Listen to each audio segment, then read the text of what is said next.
ምሹን በዛ አስገባልኝ። ቀሪውን ግን ካሽ በሰጠኝ ደስ ይለኛል። ለምን ሙሉን አላስገባልሽ? ያው ባለቤቶቹ ብቻ ሳይሆን እኮ እኛም አንዳንዴ መጠቀም አለብን አይደል? አሀ ነገሩ ገባኝ። 5,000 ልላክልሽና ሌላውን በካሽ ልስጥሽ። እሺ ደስ ይለኛል። እሺ አካውንት ንገረኝሽ። 1,000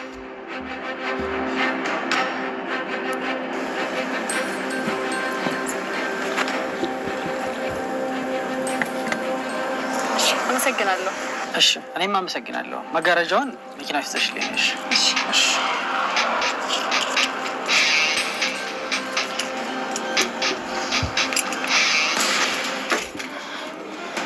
ተምቹ። አቤት። መቼ መጣ? ትናንት መጣሁ። ትንሽ ዘገዩ አይደል? ቀደም ብዬ መጣ እኮ ፈርቆን እንካፈላለን። የምን ፈርቅ? ነይ ነይ ነይ ውጪ ነይ። ኧረ ጆሮኝ እያሰማሁ ሌባ ቢሰርቀው ምን ይደንቀው አሉፋያው። እኔ ራሱ ከአንቺ የባስኩ ሌባ እንደሆንኩ አላወቅሽም ማለት ነው።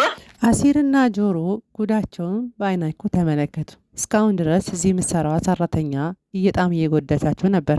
ምክንያቱም እቃውን ከሸጠች በኋላ ሌላውን በባንክ በእነሱ አካውንት ሌላውን በራሷ ነበር የምታስገባው። በጣም ገራሚ ነች። ምክንያቱም አምኗት ነበር እዚህ ያስገቧት። እነሱም ግን አሲር ግን በጣም የዋህ ነው። ምንም ነገር ሳይነካት ሊያባራት። ተምቹ ግን ተናዶ ጆሮዋን ይዞ ልክ ልኳን ሰጣት። ምክንያቱም እቺ ሌባ ሰው እኮ በታማኝነት ስራውን እየሰራ እያለ ይሄ ነገር የምትሰራው ስራ ለእርሷም ጥሩ አይደለም። አንዳንዴ ይሄ ድራማ ያስተምራል። የሰው ልጅ ታማኝነት ለራስ ነው። የሆነ ቀን ክፋትና ተንኮል መውጣቱ ስለማይቀር በጣም ተናደደና እሷን አባረሯት። ስራ ቦታቸው እነሱ ሂሳቡንም የሚወጣ የሚገባውንም ስለ እቃ አንዳንድ ነገሮችን አያውቁም። እሷን ቀጥሮ ስለሚያሰሩ ደንበኛ እንኳን ሲመጣ ማስተናገድ ያልቻሉም። ሁለቱም በጣም ተበሳጭተው ሱቁን ዘግተው ሂዱ። ወይዘሮ ሜላት ከእናቷ ጋር ቁጭ ብላ ነበርና እናትዋ ተነሺና እስቲ ቡና አፊ አለቻት። ምን ቡና አምሮች ነው አለቻት። እኔ እኮ ቡና አምሮኝ ሳይሆን ቡና እኮ ሁሌ ቤት ውስጥ ይፈላል፣ ስለ አማርኛ አይደለም፣ ሂጂና ቡናውን አፊ አለቻት። ወይዘሮ ሜላት ግን በጣም ከፍቷት ነበር። ምክንያቱም ገንዘብም ሆነ ምንድን ብሎ ኪሷ ውስጥ የለም፣ ቡናም ደግሞ ቤት ውስጥ የለም። እናቴ ቡና እኮ የለም፣ ለዛ ነው ምን ላፍላ አለቻት። ብር ስጭኝና ሄጄ ልግዛና ላፍላ። እናትየዋም እሺ ሜላትዬ እኔ እኮ አሁን ያለኝን የቤት ኪራይ ያጠራቀምኩትን ገንዘብ ሰጥሻለሁ፣ ስለዚህ በዛ ብር ደግሞ መፈልጊውን ስራ መጀመር ትችያለሽ አለቻት። ወይዘሮ ሜላትም ደስ አላት። እናቴ እኔም እኮ ልጠይቅሽ ፈርቼ ነው እንጂ ፈልጌ ነበር እኮ እንደዛ፣ ግን ብሩን የምወስደው ለራሴ በብድር ምክንያት በብድር መልኩ እንጂ ስጦታ አልፈልግም አለቻት። አትድረቂ ልጄ፣ እስቲ እኔ ምልሽን እሺ ቤ እኔ ያለን ልጅ እኮ አንቺ ብቻ ነሽ። አስትዬ ይሄንን ቅን ሀሳቧን እኔ እወድላታለሁ። እልህኝነትና ኃይለኝነቷ እንጂ በጣም መልካም እናት ነች። ከዛ እሷም ሂጂና ቡናውን ገዝተሽ በቃ ነው ያለቻትና ብሩ ሰጠቻት። ገንዘቡን ከመስጣት በፊት አስቴር ጠየቀቻት። ግን እኔ የምልሽ ልጄ ተቀጥረሽ ትሰሪያል ነበር እንዴ? ደሞዝ እኮ ታገኛል ነበር እንዲ ያለቻት። እኔ እኮ ገንዘቡን የማገኘው በወር ነው። አብዛኛው የምንተዳደረው ልጆቼ በሚሰሩት ገንዘብ ነው። ምን እዳ ነው? ምን ሴጣን ገብቶ ነው እዚህ ብላ አስቴር በጣም ተናደደች። ያለውን ነገር በአንቺ ስራ ነው፣ በቃ ያለፈው ነገር አልፏል ብለው ተስማሙ። ብሩን ልትወስድ ተስማማች ወይዘሮ ሜላት። ኖላዊ በጣም ተናዶ ወደ ቤት ተመለሰ። ከዛ ፋኖሴ መሰላት ምግብ ስላልሰራች ነውና ምን ሆነህ ነው አለችው። አኩርፎ ቁጭ አለ። በቃ ምክንያቱም አሲርና ሀና ብሩን ከሰው ላይ እንደሚወስድ ስላወቁ በጣም ተናዶበታል። እሱም ደግሞ ይሄ ስለታወቀበት በጣም ከፋው። ነገር ግን ምንም ማድረግ አይችልም። ለእሷን ለመንገር ፈለገና ደግሞ ፈራ። ወዲያውኑ ምግብ ልስራልህ ነው ስትለው አይ በቃ ምግብ አልፈልግም፣ መድኃኒት እኮ ልገዛልሽ ነበር የመጣሁት፣ መድኃኒትማ ሀና ገዝታልኛለች ስትለው እሺ በቃ ብሎ ምንም ነገር ብቻውን እያወራ ተነስቶ ወደ ከቤት ወጣ።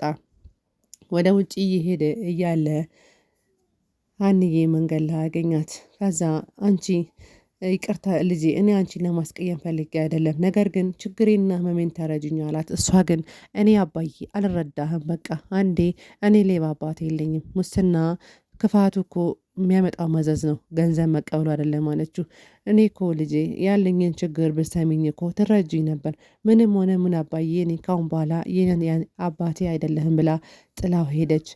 ከዛ አሲርና ጆሮ ስራ ቦታ ያሉ የሆነ እቃ የሚገዛ ሰው መጣና ሰላም አላቸው። ከዛ መጋረጃ ፈልጌ ነበረ፣ መጋረጃውን ይኸው ፈልገውም ለቢሮ ፈልጌ ነበረ፣ ምረጥ የፈለግከውን ምረጥ አሉት። አስመረጡት። ነገር ግን ዋጋውን አያውቁትም።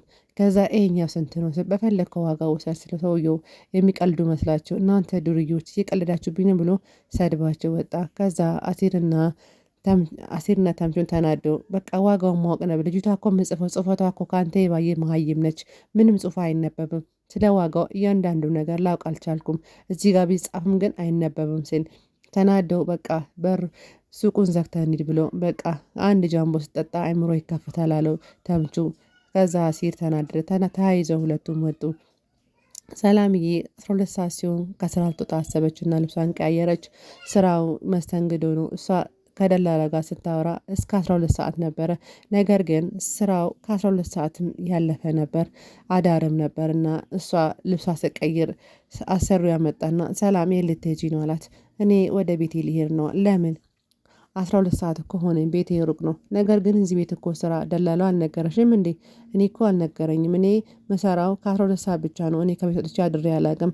እባክህን ብትለውም እሱ አይቻልም፣ አዳርም አለው፣ በሳምንት 4 ቀን ታድሪያለሽ፣ ያለበለዚያ ግን ስራውን መልቀቅ ትችላለሽ አለ። እሷም ግራ ገባት፣ አለቀሰች፣ በጣም ተሰማት። ምክንያቱም ደላላው ሸውዷት ነበር፣ አዳር እንዳለ አልነገራትም ነበረ።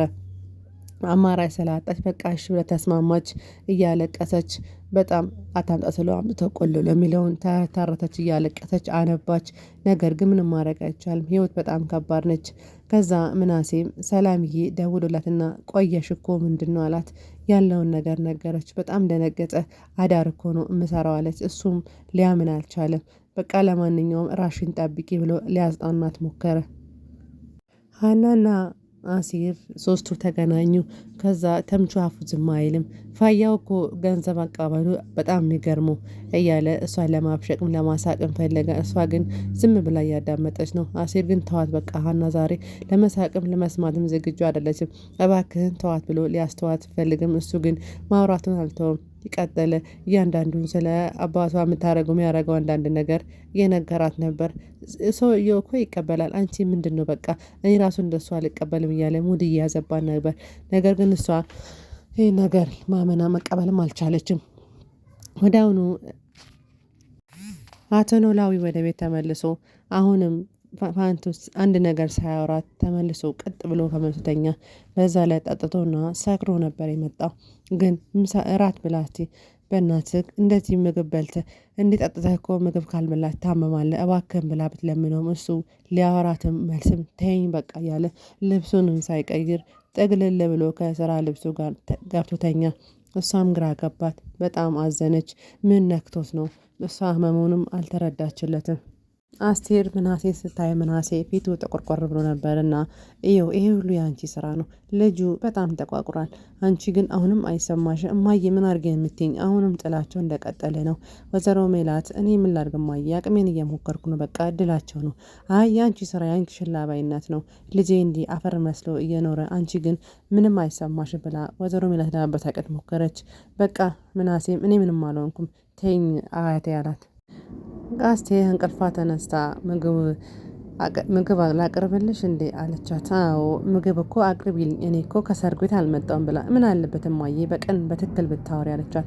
በቃ እነግርሻለሁ ተይ ምግቡን አቅርቢልኝ ብላ ምግቡንም አቀረበች። ከዛ ምግቡን ነይ ቢስ ትላት ወይዘሮ ሜላት እኔ አልበላም አለች።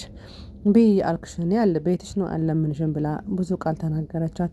ወይዘሮ ሜላትም ምንም ነገር እኔ በቅቶኛል እማዬ ብዬ አለቻት። ከዛ በጣም ተናደደች። ምክንያቱም አሁን ገንዘቡን ትወስጃለሽ ብዬሻለሁ ትወስጃለሽ፣ አሁን ሄጄ ባንክ ቤት ያለውን ገንዘብ አውጥቼ እኔ ግን አልፈልግም አለች። አሁን ደግሞ ሴጣንሽ ጀመረሽ፣ ምን አለበት ገንዘቡን እሽል ወስደሽ ነገሩን ታስተካክይበት። ወይዘሮ ሜላት እልክ ይዛቷል። እኔ አልፈልግም ብዬሻለሁ፣ አይ ሆነም ቀረን ገንዘቡን ሄጄ ወደ አንቺ አስተላልፋለሁ ብላ አስቴር ነገረቻት። ምናሴ ዛሬስ ብቻውን ስራ ገባ። ብስራ ገብቶ ሻይ እየጠጣ ነበርና ከዛ ሰውየው ጫማ የሚያስጠርገው መጣ። ጫማውን ያስጠርግለት ሲል ጠረግ ቶሎ ቶሎ ብለህ ጠረግልኝ አለ። እሺ ምንድን ነው ከራስ ጋር አይደለህም እንዴ? አይ በቃ በደንብ ጠረግልኝ ብዬሃለሁ አለው። እንደውም አልጠርግልህም ብሎ ጫማውን ውሃውን ወረወረና በቃ አልጠርግም አለ። እሱ ከሰላም ጋር ያሳለፈውን ትውስታ ቆቀር ሲበሉና ሻይ ሲጠጡ ያለውን ነገር እያስታወሰ አይምሮ በቃ ልቡም ሆነ ሰላም እህቱ ጋር ነበረ። ነገር ግን ከሰውየው ጋር ሊስማማ አልቻለም። ሰውየው ጋር ተጣልተው ሰውየውን ምናሴ ሹራቡን ላውልቆ ተናዶ ወርውሮ ሰውየው ያመሃል እንዴ በቃ ይድልሃል ብሎ ጥሎት ሄደ። ተምችና አሲር ወደ ፋኖሴ ጋር ሄዱ። መጣችሁ እንዲህ ብላ በሰላም ተቀበለቻቸው። አዎ ሰላም ነሽ ፋኖሴ ብለው ሰላም ከተባባሉ በኋላ ፋየው በቃ ምንም ጥሩ ስራ እየሰራ አቶ ኖላዊን አሁን መናገር ጀመረ። ነገር ግን አሲር እንዲናገርት አልፈቀደም። እስቲ ንገረኝ፣ ምንድነው ስለ እሱ የምታውቀውን ነገር፣ ስለ ስራ የምታውቀውን ነገር እስቲ አስረዳኛል ፋኖሴ። እሱ ግን ሊያስረዳ ሲል አሲር ግን አይሆንም እንዳታወራ ብያለሁ አለው።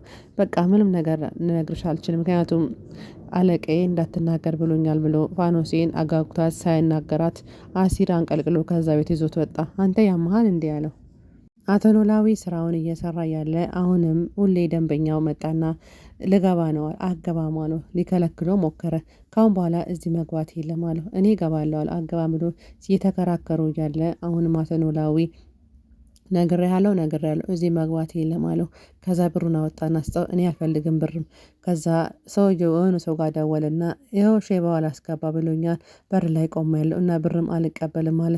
ካሁን በኋላ ከዚህ ስራ አባረዋለሁ። እኔ እውነቱ ውሸት አይታወቅም፣ ግን ከዛ ካሁን በኋላ ስትባረር ልክ ትገባለህ ብለው ዝቶበት ሲሄድ አቶ ኖላዊ አሁንም ቅር አለውና ና በቃ ና ግባ አለው። ገንዘቡን ግን አልፈልግም ሲለው ገንዘቡ መሬት ላይ ወርውሮ ሄደ። ወይኔ ድህነት፣ ወይኔ ሆድ፣ ይሄ ሆድ ነው ይሄ ሁሉ የሚያስደርገኝ ብሎ አቶ ኖላዊ በጣም ተጸጸቱ። ምክንያቱም ገንዘብ በዚህ ሰዓት የሰው ልጅ አስፈላጊ ቢሆንም ግን ከህይወትን የሚያበላሽ ነገር ማድረግ ተገቢ አይደለም። አቶ ኖላዊን በጣም ተበሳጨና ወይኔ አቶ ኖላዊ አሁን በዚህ ገንዘብ ምክንያት ውስጤና አይምሮ ሊበላሽ ነው፣ በጣም አዘነ። ወይዘሮ ሜላት ፋኖስ ጋር መጣች። ፋኖስን ጠየቀቻት። አሞሽ ነበረ እንዴት ነሽ አለቻት። ደህና ነኝ ተሽሎኛል፣ ሁሉ ነገር ፈጣሪ ይመስገን ነው አለች። አይዞሽ በቃ እንደውም ቡና ላፍላ ያለ ቡና እየጠጡ ቡና ፈላችላት። አንዳንድ ነገር ስለ ባላ ስታወራ ወይዘሮ ሜላት ስለ ባሌ በፍጹም እንዳታነሺ፣ ያው እርኩስ ሰውዬ ነው ይሄው ሊደርስብን ብላ በጣም ተበሳጨች።